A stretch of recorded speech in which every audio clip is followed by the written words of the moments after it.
Hello students, Hindi online classes में आपका स्वागत है। पिछले वीडियो में हमने क्रिया और विशेषण के बारे में पढ़ा। आज हम तीसरा टॉपिक कारक के बारे में अध्ययन करेंगे। सबसे पहले आता है कारक। कारक को जानने से पहले उसकी परिभाषा को जानना बहुत ज़रूरी होता है। सबसे पहले आती है इसकी परिभाषा। कारक शब्द का शाब्दिक अर्थ होता है करने वाला। कारक शब्द का शाब्दिक अर्थ होता है करने वाला।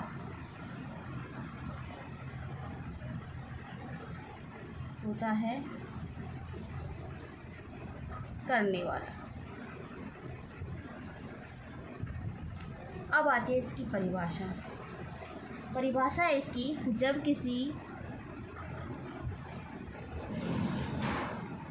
किसी संज्ञा या सर्वनाम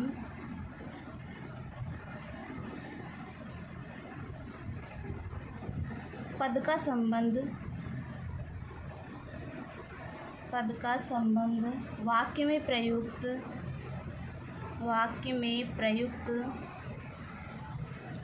अन्य पदों विशेषकर क्रिया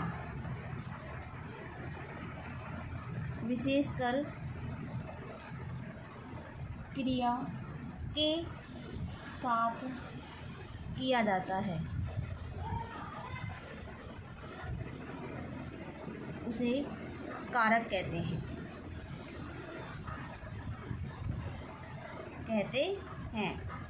फिर देखो, कारक शब्द का शाब्दिक अर्थ होता है करने वाला, किसी कार्य को करने वाला।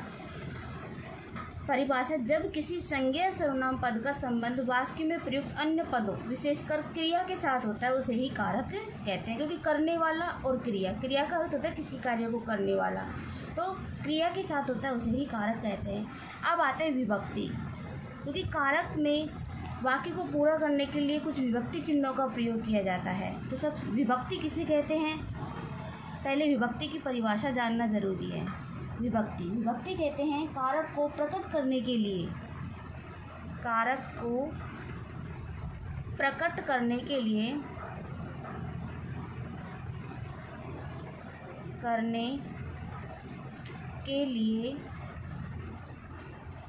संज्ञा या सर्वनाम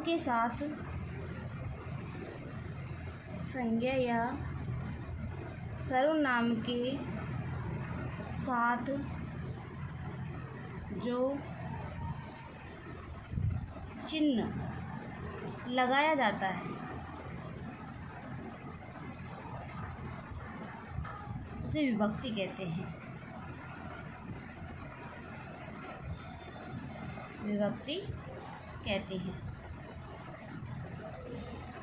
प्रत्येक कारक का विभक्ति चिन्ह होता है और कारक के साथ विभक्ति चिन्ह का प्रयोग हो यह आवश्यक नहीं।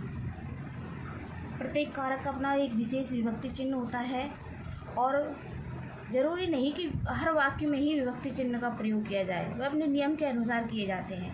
अब आते कारक के प्रकार। कारक 8 प्रकार के होते हैं। हिंदी में कारक 8 प्रकार के होते हैं।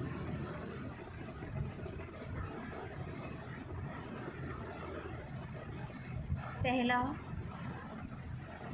कर्ता कारक,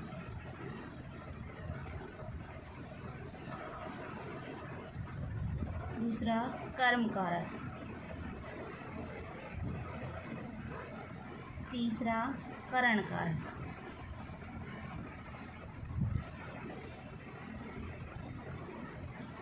चौथा संप्रदान कारक,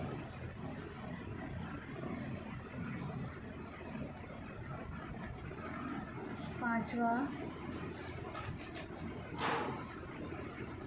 अपादान कारक,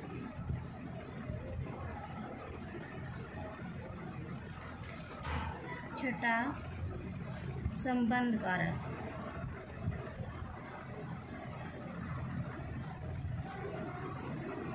सातवां अधिकरण कारक,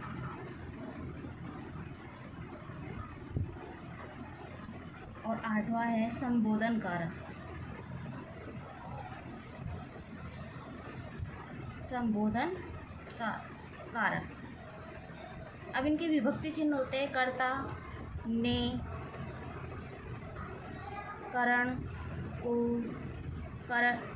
कर्म को करण से, संप्रदान के लिए, को अपादान से पृथक, से अलग, संबंध का के की, रा रे री और ना ने नी, अधिकरण में, पर, पे, संबोधन, हे, अरे और ओ, ये होते हैं इनके विभक्ति चिन्ह। अब सबसे पहले आता है हम कर्ता कारक। कर्ता कारक को पढ़ेंगे।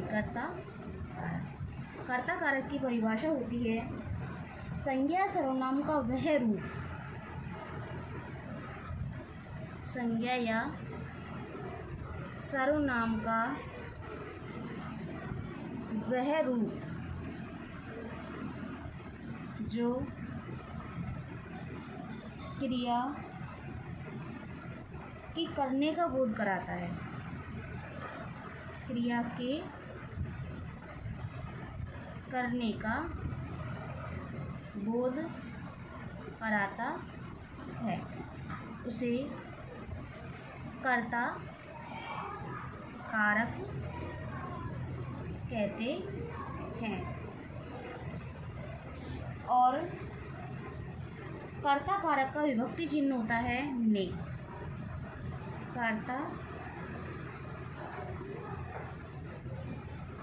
कर्ता कारक का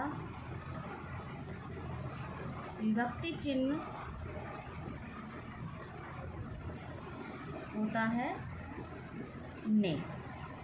क्या होता है? ने। जैसे उदाहरण से समझे हम एक और बात कि कर्ता कारक में जो विभक्ति चिन्ह का प्रयोग किया जाता है वो भविष्य काल को भूतकाल के साथ ही किया जाता है। भूतकाल की क्रिया होगी तो ही हमारे विभक्ति चिन्ह ने का प्रयोग किया जाएगा। जैसे हम उदाहरण के द्वारा देखें कि आलोक ने पत्र लिखा। आलोक ने पत्र लिखा, तो लिखा ये भूतकालिक क्रिया हो गई, ने विभक्ति चिन्ह हो गया, ये भूतकालिक क्रिया हुई। क्या हो गई? भूतकालिक क्रिया। इसलिए ये विभक्ति चिन्ह का प्रयोग किया गया है, इसका विभक्ति चिन्ह का प्रयोग किया गया है। साधारण वाक्य देखिए जैसे वर्तमान काल और भविष्य काल के साथ हुए कर्ता कारक के विभक्ति चिन्ह का प्रयोग नहीं किया जा सकता। ये हम दूसरे उदाहरण में देखते हैं, जैसे वर्षा गाना गाती है।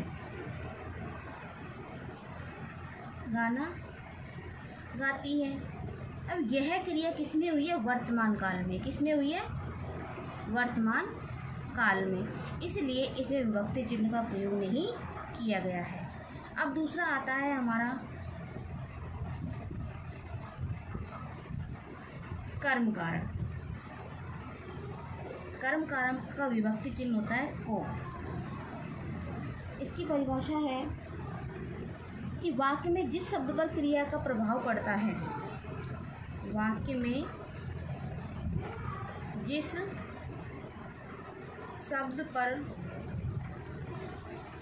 क्रिया का प्रभाव पड़ता है उसे कर्म कारक कहते हैं।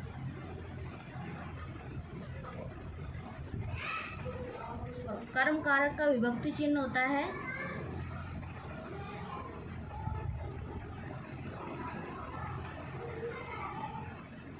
विभक्ति चिन्ह को होता है। क्या होता है? को होता है।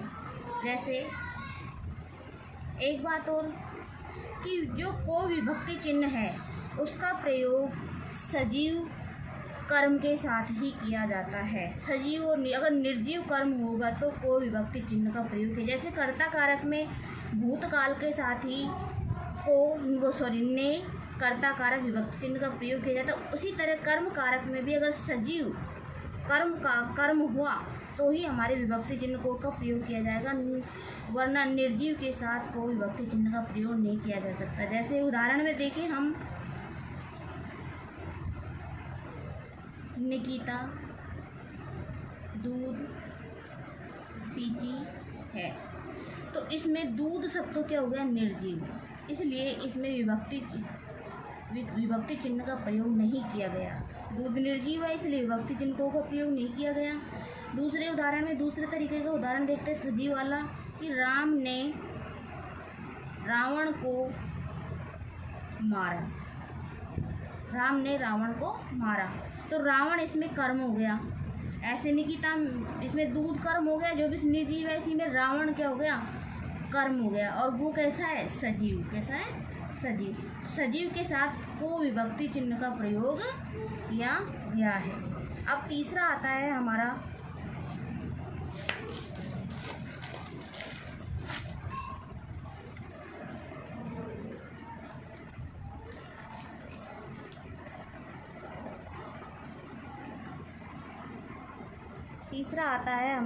करण कारक।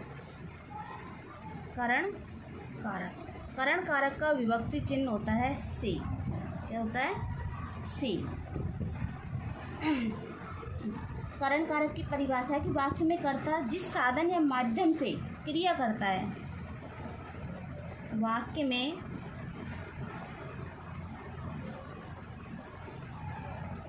कर्ता जिस साधन या माध्यम से क्रिया करता है, अर्थात क्रिया के साधन को करण कारक कहते हैं। अर्थात क्रिया के साधन को करण कारक कहते हैं। इसका विभक्ति चिन्ह से होता है। करण कारक का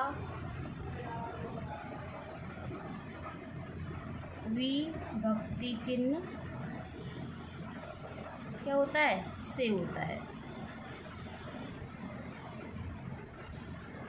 जैसे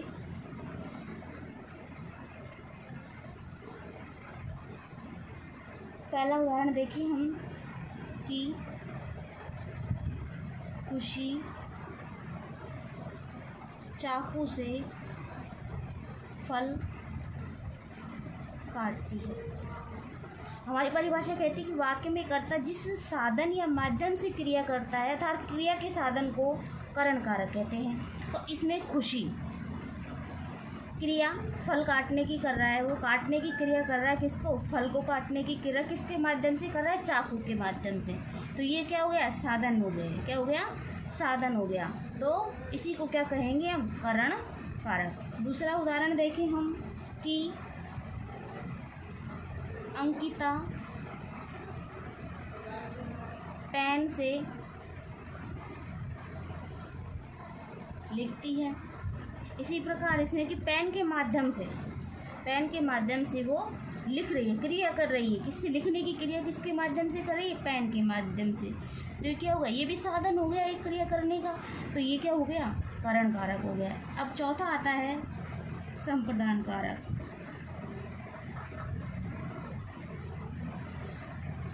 संप्रदान कारक के विभक्ति चिन्ह होते हैं के लिए, को और के वास्ते।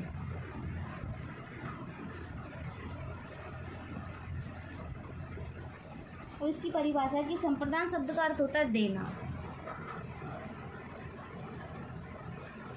संप्रदान शब्द का अर्थ क्या होता है, अर्थ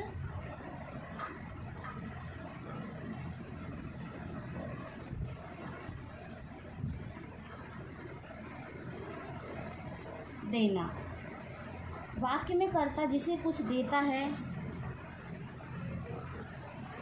वाक्य में कर्ता जिसे कुछ देता है अथवा जिसके लिए क्रिया करता है, अथवा जिसके लिए क्रिया करता है उसे संप्रदान कारक कहते हैं।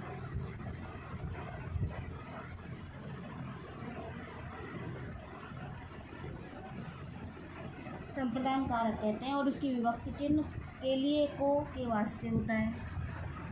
इसके विभक्ति चिन्ह क्या क्या होते हैं, मैंने वैसे तो ऊपर लिख रखे चिन्ह के लिए,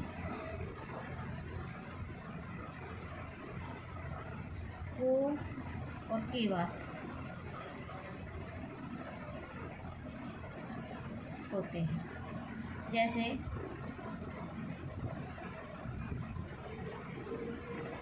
मानव ने मुस्कान को पुस्तक दी। मानव ने मुस्कान को पुस्तक दी। तो इससे मानव के द्वारा मुस्कान को पुस्तक दी जा रही है, तो देने की क्रिया कर रहा है, देना। तो हमारे संप्रदान कारक का अर्थ होता है, संप्रदान शब्द का अर्थ ही देना होता है, तो देने की स्थिति में संप्रदान कारक होता है। तो को इसमें विभक्ति चिन्ह हो गया। ऐसे दूसरा उदाहरण देखें हम, अंशु माँ के लिए दवा लाई।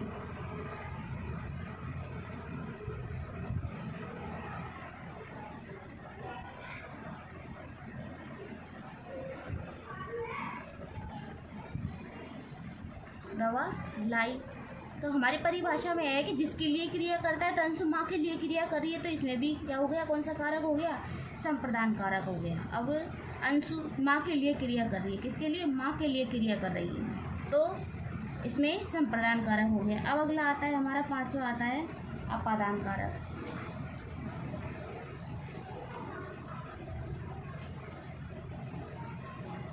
अपादान कारक के विभक्ति चिन्ह होते हैं से अलग और से पृथक।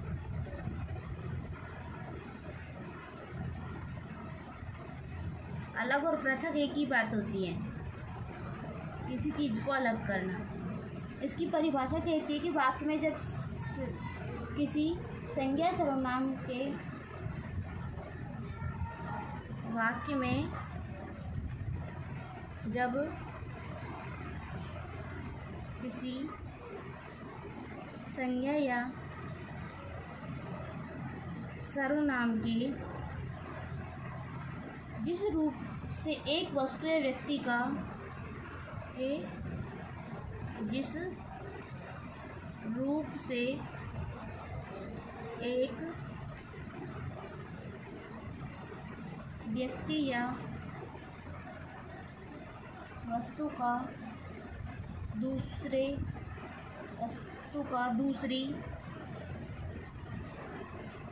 वस्तु या व्यक्ति से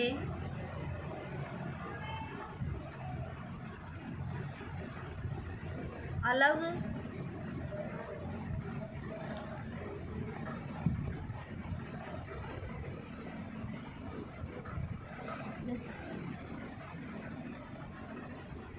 होने या तुलना करने के भाव का बोध होता है, उसे अपादान कारक कहते हैं।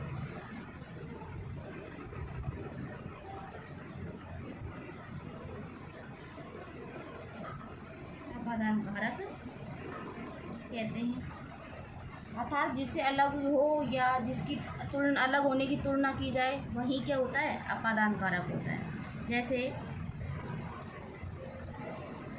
पेड़ से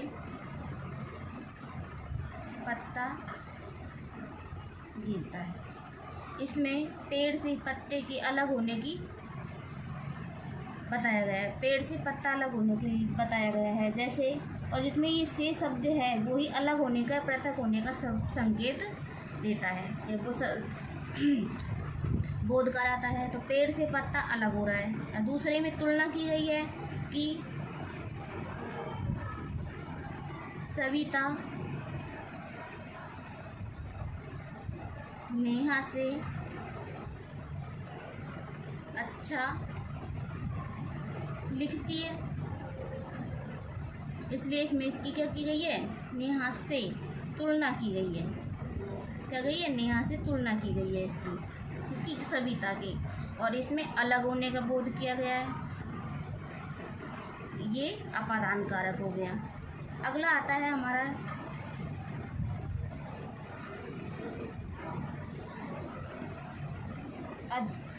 संबंध कारक। संबंध कारक, संबंध शब्द से ही पता चलता है उसकी विभक्ति चिन्ह का के कि एक दूसरे का संबंध प्रकट करना। रा रे वी, ना ने नी।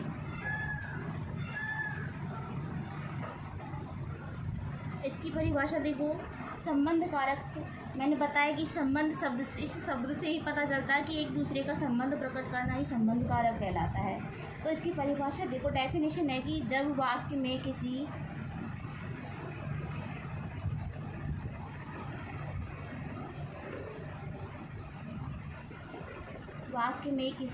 संज्ञा सर्वनाम का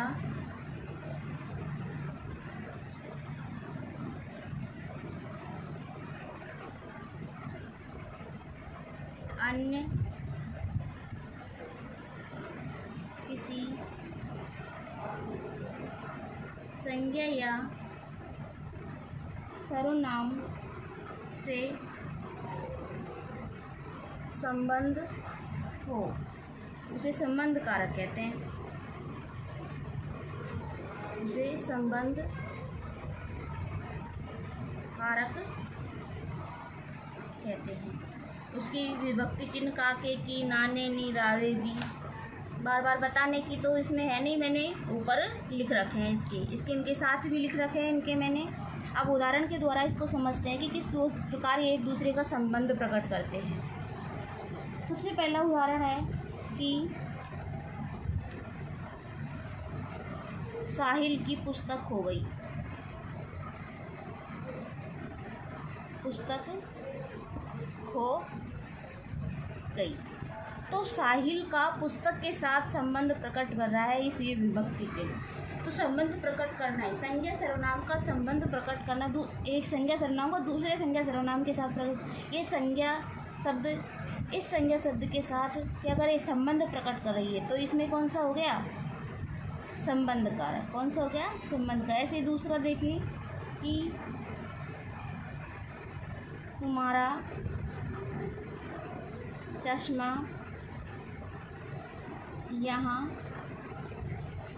रखा है, तो इसमें दोनों संज्ञा शब्द हो गई, दोनों संज्ञा शब्द आपस में संबंध प्रकट कर रहे हैं। ऐसे इसमें दोनों सर्वनाम शब्द आपस में संबंध प्रकट कर रहे हैं, इसमें चश्मे के साथ, तो इसमें कौन सा हो गया, संबंध कारक। अगला आता है हमारा सातवां, अधिकरण कारक। अधिकरण कारक के विभक्ति चिन्ह होते हैं में, पर, पे। ये क्रिया का आधार प्रकट करते हैं। तो हमारी परिभाषा कहती है कि वाक्य में प्रयुक्त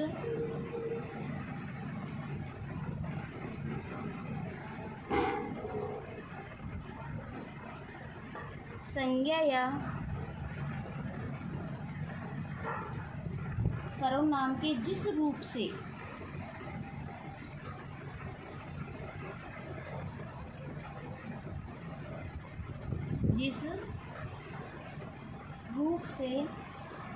क्रिया के आधार का बोध होता है,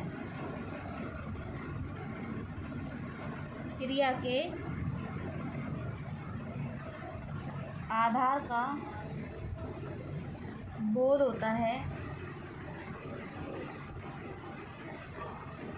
उसे अधिकरण कारक कहते हैं।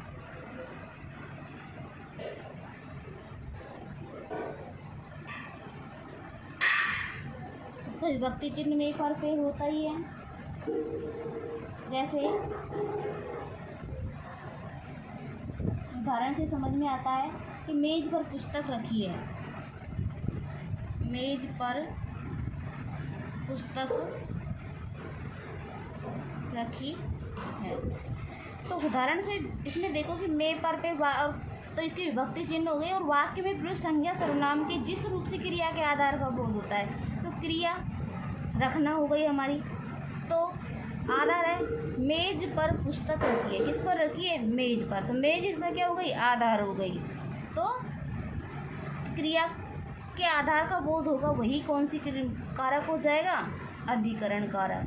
की संज्ञा या सर्वनाम, तो संज्ञा शब्द हो गई, इसमें आधार हो गया मेज, मेज पर क्या रखी है? पुस्तक रखी है। तो क्रिया के आधार का बोध होगा, वही अधिकरण कारक होगा।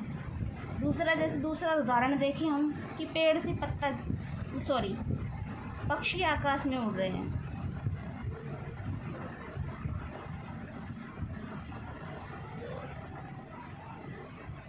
पक्षी कहाँ उड़ रहे हैं? आकाश में। किसमें उड़ रहे हैं? आकाश में। तो इससे क्या है कि क्रिया कर रहा है, आधार है ये, किसमें उड़ रहे हैं? आकाश में उड़ रहे हैं। तो यह कौन सा कारक हो गया? अधिकरण कारक हो गया। अब आता है हमारा 8वां और अंतिम, संबोधन कारक। संबोधन शब्द से ही पता चलता है कि संबोधन किसी को संबोधित करना, किसी को बुलाना, किसी को पुकारना, यही संबोधन होता है। वो ईश्वर हो, चाहे कोई स्टूडेंट्स हो, चाहे कोई हमारा सगा संबंधी, सभी संबोधन करना ही संबोधित कारक कहलाता है। इसकी विभक्ति चिन्ह होते हैं अर्थात प्रयोग में लेने वाले शब्द होते हैं अरे, ओ। परिभाषा है कि वाक्य में जब किसी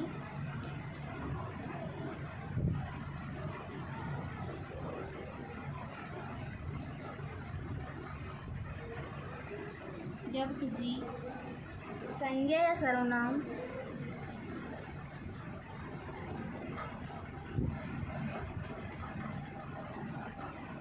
को पुकारा या बुलाया जाता है, अर्थात जिसे संबोधित किया जाता है,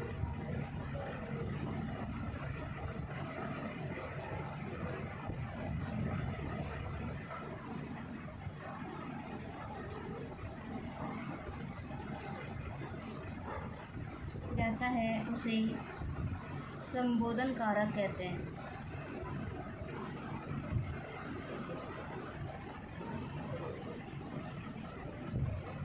जैसे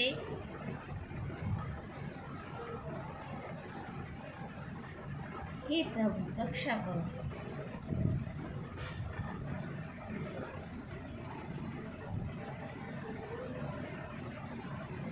इसमें हे प्रभु ये विभक्ति चिन्ह हो गए और भगवान को संबोधित कर रहे हैं कि हे प्रभु हमारी रक्षा करो। दूसरा है अरे मोहन यहाँ आओ, अरे मोहन यहाँ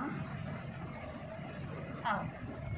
तो इसमें अरे शब्द अपने सखी सहेली या अपने दोस्त के लिए किया जाता है कि अरे मोहन यहाँ आओ। तो दोस्त के लिए भी होता है, अपने से छोटों के लिए भी होता है। तो अरे मोहन यहाँ आओ, तो अरे शब्द विभक्ति चिन्ह हो गया और इसको बुलाया जा रहा है कि क्या जा रहा है? बुलाया जा रहा है, इसको पुकारा जा रहा है कि इधर आओ, हमारे पास आओ। तो ये हो गया, क्या हो गया? संबोधन कारक हो गया। इसमें अगर और उदाहरण देखें तो किसी चीज़ का, जैसे टीचर्स के द्वारा या अपने से बड़ों के द्वारा किसी को शाबाशी देना, शाबाश,